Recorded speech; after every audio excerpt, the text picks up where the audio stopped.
જીવન પાથરીને આપણે એક ધર્મ અને અધર્મની વાત વિચારીએ. ચાલો, માણસના જીવનમાં ધર્મ શું છે અને અધર્મ શું છે એ વિચારતો હોય છે, જાણતો પણ હોય છે, સમજતો પણ હોય છે. પણ વિચારોમાં યોગ્ય અયોગ્યતાનું જ્ઞાન કે પુણ્ય પાપની અનુભૂતિ તો સમજણ તો મૂર્ખ અને પાપીને પણ હોય છે. પરંતુ વ્યવહારિક જીવનમાં આપણે એને ભૂલી જઈએ છીએ.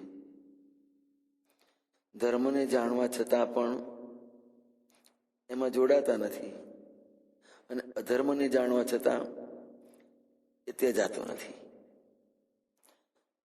દુર્યોધન પણ ભગવાનની આગળ આ વાત બોલી ગયો, જાનામ્ય ધર્મમ ન ચ મે પ્રવૃત્તિમ જાનામ્ય અધર્મમ ન ચ મે નિવૃત્તિ.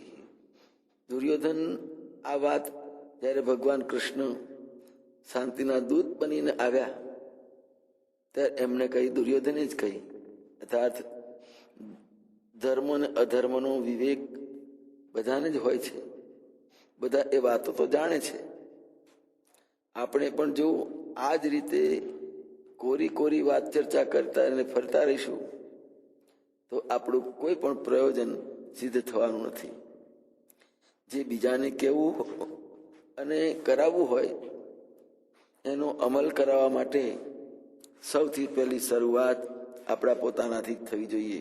એનો નિશ્ચય કરી લઈએ તો દ્રઢતાપૂર્વક આપણે ધર્મ અને અધર્મના વિવેકને સમજી શકીશું.